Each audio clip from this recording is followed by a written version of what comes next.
नमस्कार, आप देख रहे हैं न्यूज फॉर नेशन और मैं हूं प्रियदर्शन।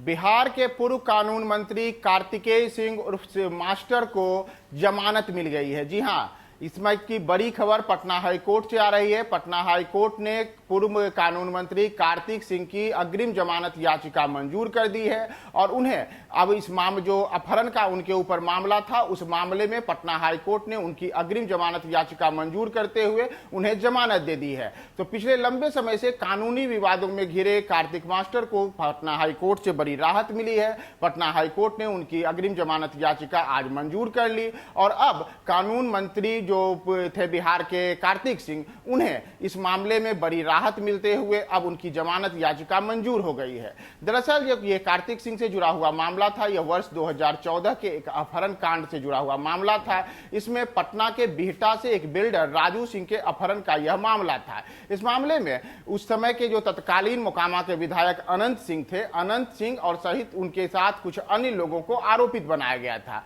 बाद में इस मामले में कार्तिक मास्टर का भी नाम जुड़ा और जब इस वर्ष अप्रैल के महीने में कार्तिक सिंह बिहार विधान परिषद के सदस्य निर्वाचित हुए, तो उसके बाद इसी वर्ष जब अगस्त में राज्य में नई सरकार बनी, यानी कि नीतीश कुमार राज्य की जो भाजपा थी, भाजपा से अलग होकर के राजद सहित अन्य 7 दलों की महागठबंधन वाली सरकार बनाए, तो सरकार बनने के बाद अगस्त में ही 16 अगस्त को कार्तिक सिंह को मंत्री पद की शपथ दिलाई गई। उन्हें कानून मंत्रालय जैसा एक अहम विभाग दिया गया। इसके बाद से कार्तिक मास्टर से जुड़ा हुआ ये जो अपहरण का विवाद था, यह विवाद अचानक से सुर्खियों में आ गया। भारतीय जनता पार्टी ने इस मामले को लेकर के कार्तिक मास्टर को घेरा, नीतीश सरकार पर हमलावर हुई, तेजस्वी यादव को कटघरे में खड़ा किया कि आखिर एक जो अपहरण के मामले में आरोपित कार्तिक मास्टर हैं, उन्हें राज्य सरकार में एक कानून मंत्रालय जैसा अहम विभाग कैसे दिया जा सकता है, उन्हें कैसे मंत्री बनाया जा सकता है। हालांकि उस समय कार्तिक सिंह ने साफ तौर पर बताया था कि उन्हें निचली अदालत से नो कॉर्शिप, यानी कि पुलिस को किसी प्रकार की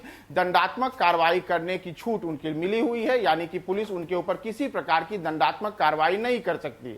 इसकी मियाद 1 सितंबर तक थी और बाद में 1 सितंबर को जब इस मामले में उन्हें निचली अदालत से कोई विशेष राहत नहीं मिली, तो उसके बाद उसी दौरान मात्र 15 दिनों के बाद, यानी कि 16 अगस्त को कार्तिक सिंह ने मंत्री पद की शपथ ली और उसके बाद 1 सितंबर के पहले उन्होंने 15 दिनों के बाद ही मंत्री पद छोड़ दिया और उसके बाद से लगातार कार्तिक सिंह विवादों में घिरे रहे। इस मामले को लेकर के भारतीय जनता पार्टी लगातार उन पर हमलावर हुई। यहां तक भाजपा की ओर से कहा गया कि कार्तिक सिंह फरारी चल रहे हैं। बाद में पटना के एसएसपी मानवजीत सिंह ढिल्लों ने इस मामले में आकर के सफाई दी और उन्होंने साफ तौर पर कहा कि उन्हें फरारी नहीं है और उनकी गिरफ्तारी नहीं हो सकती। हाल ही में जो मोकामा में विधानसभा का उपचुनाव हुआ है, उस उपचुनाव के दौरान भी कार्तिक सिंह लगातार चुनाव प्रचार में सक्रिय दिखे और इस मामले की सुनवाई इस दौरान अग्रिम जमानत के लिए पटना हाईकोर्ट में होती रही। आज इस मामले की अग्रिम जमानत की जो सुनवाई थी वो एक बार फिर से पटना के हाईकोर्ट में हुई। पटना हाईकोर्ट में जो सुनील परमार की बेंच थी, उस बेंच में इस मामले की सुनवाई हुई।